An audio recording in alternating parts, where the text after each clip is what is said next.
All right, so I guess where does electronics and mechanical, or in this case, mechatronics, biomed, all the shared skill sets fit into the medtech space?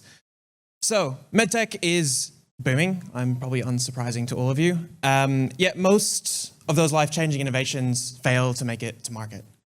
Clinicians understand that there's a problem. The researchers have been in the lab and they found, the initial signs of a solution, and the entrepreneurs have decided that the market is ready for the product. However, it's design engineers that ultimately bridge the gap of bringing that product to market. I'm Natham Batham. I am the founder of Product Design Lab. As Tuna mentioned, we're a small design consultancy that helps researchers and startups develop early stage prototypes and then on through to further development and ultimately manufacture where applicable. I'm a mechatronics engineer by background. I worked in rehabilitation robotics, working on exoskeletons was probably my favorite prior PDL project. And I've been working in R&D related fields for over a decade. I also happen to have been in roles associated with hiring for since 2017.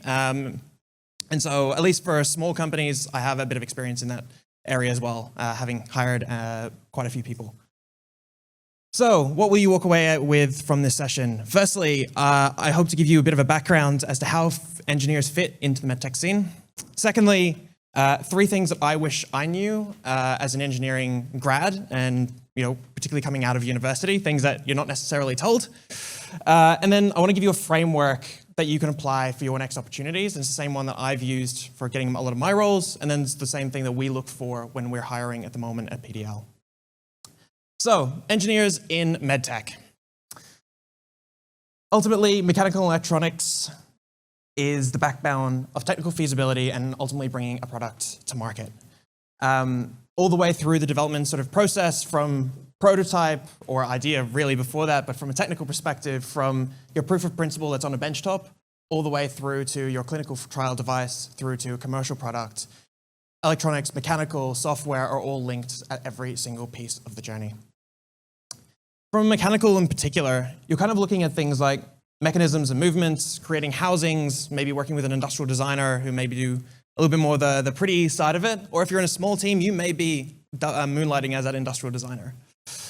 Safety and durability are also key here, making sure that you're meeting the various standards, making sure that your device is safe, that's not going to break, that you've got mechanisms in place to stop unintended use. And probably, I don't want to say most importantly, but one of the dominant areas is design for manufacture, and making sure that what you create can actually be made with appropriate manufacturing methods, whether that be machining, injection molding, whatever the case may be for your particular product. On the left there you can see an early version of exoskeleton that I worked on, and some of the drawings associated with it. And I guess in this role, some of the things you're looking at is really a lot of CAD modeling, probably unsurprising to each of you. Materials testing, rapid prototyping, whether that be 3D printing, testing mechanisms, integrating with your electronics, bring that all together to just test a lot of assumptions. Fluids and thermo modeling, particularly with microfluidics in a lot of medtech applications, is becoming more and more required. FEA is probably unsurprising to many of you, making sure that in theory something won't break before you actually put it into practice. And again, as I said, design for manufacture. On the electronics side, we're really focused on controlling all of the technical elements that are in your product, whether that be sensors, motors, integration and firmware on how that's all processed together. So power and safety systems is probably one of the main ones here, particularly as we go to more handheld devices and you're looking with, say, using like LiPo batteries that have a tendency to give undesired behavior if not controlled appropriately. Embedded systems of control, signal processing, IoT devices, and general connectivity. A couple of examples. Circuit boards and PCB designs, that's probably one of your sort of day-to-day kind of work in this space. Firmware development and evaluation.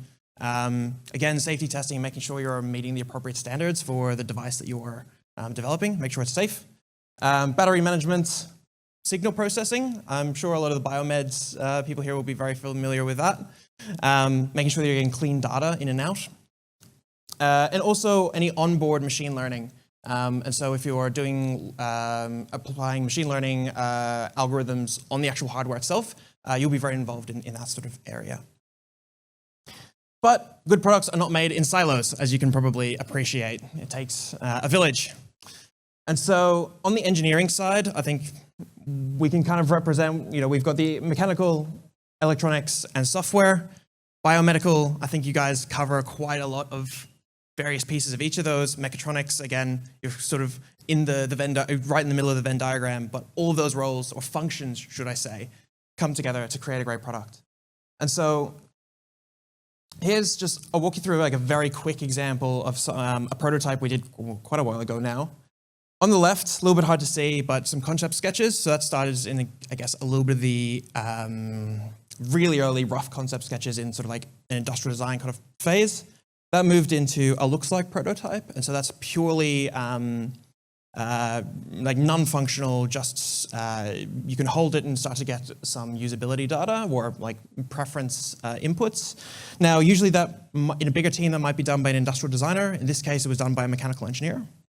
Then you have the most basic of proof of principles. And so just hooking up an Arduino to, I think in this case was a pressure sensor, and a little motor to actuate, to control the flow.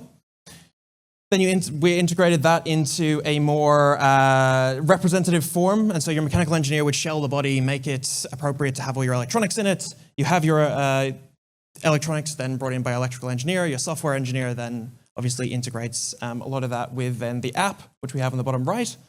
And then, after a lot of iteration is where you end up with the sort of representative prototype that we had up on the top right that was much more focused towards small-scale manufacture and much more tailored to the needs of the customer or the user after a lot of feedback, particularly, again, on the usability side with the mechanical engineers.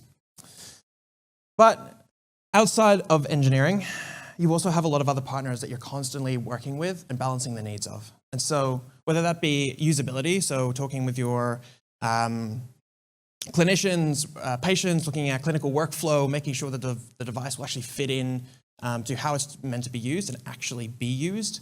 Through to, as I mentioned, working with industrial designers on a lot of the user experience side of things. Regulatory, now obviously as an engineer, you're, dare I say, responsible for making sure that it lines up with the appropriate standards, at least as you get slightly more senior, but understanding the regulatory pathway for your particular device that you're working on and how that all needs to integrate with the broader strategy. And then finally, sort of commercial as well. So looking at where does your product sit in the roadmap? Are there multiple products? Do you need to consider the design that needs to be modular across future iterations and eventual serviceability? Now, that's about, I guess, a bit of a very quick overview of the technical side, the engineering. So I thought I just want to share 3 things that I wish I knew before I graduated or as I graduated as sort of from an engineering background. And so the first one is a portfolio is far more important than your grades. And so whether that is going and finding experience and getting internships or part-time jobs, or even just working on your own projects and your own interest and building something, it is able to show that you have the drive and the skills to be able to make something. You have the practical experience, and you've gone through the learnings and the failings, probably more importantly, to know what isn't going to work and sort of fill the gaps of the unknown unknowns. Secondly is having a growth mindset is more important than technical skills, particularly early in your career. So you can be taught a lot of the technical skills and you'll be retrained when you go in and work for a company anyway. But having that mindset to continually improve and continually learn is far more, dare I say, far more important, at least from my experience, both on the being employed side and on the hiring side. Internships, this is a bit of an interesting one. Internships are really a try before you buy, particularly for small companies. And so I can't speak for larger corporates, but for small companies, it's very much about them getting to understand, how do you perform? Are you a good fit? do you have the competencies so that ultimately it de-risks the hiring process for them so they can ideally continue to hire you on. It's not always just about learning. For them, it's really about understanding, are you the right person to bring on to that next role? And then bonus is your employer is a person just like you. Act like a human. And so I know it's easier said than done, but sometimes in our in interviews or in early conversations, we can kind of put them on this pedestal as this manager, but ultimately they have the same needs, wants, and desires as anyone else. And so just being able to talk to them like a human is going to be the most effective way to build know, like, and trust factors and ultimately get you across the line. And finally, as promised, I will give you a quick framework that I've used and that do with what you wish. I'll call it capos. The first one's going to be very unsurprising. Cover letter. Now, you'd be surprised the amount of times that we get applications that do not have a cover letter on it. My general rule of thumb here is even if it doesn't say to put a cover letter, attach the cover letter to the top of your CV, because it means that you've had an opportunity to explain you and why you really like this role rather than just giving a CV. A is for authenticity. This comes back to being a human. Be you, own the things that you don't know. Don't try and say, oh yeah, I know that. It's much better to say, actually I don't, but I'm keen to learn, than to try and sort of BS your way through it. But just genuinely be who you are, because people to people is the most important relationship in life, but also in work as well. As I mentioned before, portfolio, try and have examples of practical work that you've done. If it relates to the job directly, great. If it doesn't, that's fine. It's more just showing that you have the get up and go to build things. Related to your portfolio, think about process. So what was your initial assumption? And what were the steps that you took to deliver a particular outcome as part of that project? If you have a linear thought process, it sort of shows that it's something repeatable that can be used again within a business, like from an employer perspective within a business, rather than a scattergun approach that may or may not work between different times. And I would say I've heard several other business owners say that process is one of the biggest things that they look for in their hiring process, in their hiring as well, is to look at what was the process you took to derive your solution and why. Speaking, I guess, of outcomes, try and show in your CV or your portfolio what are the specific outcomes that you achieved. Not just like from a group task, but like what did you deliver? Are there any metrics that you can attach to that?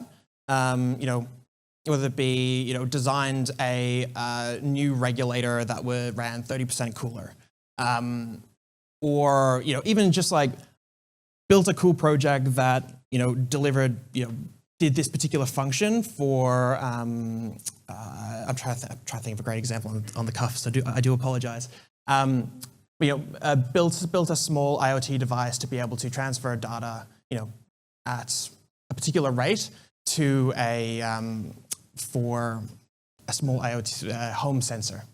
But trying to find exactly what you did, because that allows the employer to understand how they can fit the results that you've gotten, extrapolate that into their needs and in that role. And finally is specialist. So I may have contrarian viewpoints on this. We will see throughout the afternoon. But where I feel a lot of grads go wrong is they'll come to us and say, oh, I can do anything. But that really puts the onus on the employer to then try and work out, well, where are they going to fit in the organization? But what we find is what is a more proactive approach is to say, look, I'm willing to try anything, but I really have an interest and a passion for embedded systems, developing these types of devices. I'd also like to learn X, Y, and Z, which I haven't got experience in, but I know your company is involved with. And so if you can start to really talk about specifics of areas that you are passionate about, that again allows the employer to look at it and go, oh, okay, I can instantly see where they might fit into this company and how I can use that. And if they like you and but if they feel that you're a good fit, even if they don't need that specific role, they'll often try and find an adjacent role because at least you've given them a direction as to where it would fit in. So, in closing, the future of healthcare needs engineers, and the engineering skills are more than technical tools. They are levers for real human impact, so please use them. Thank you.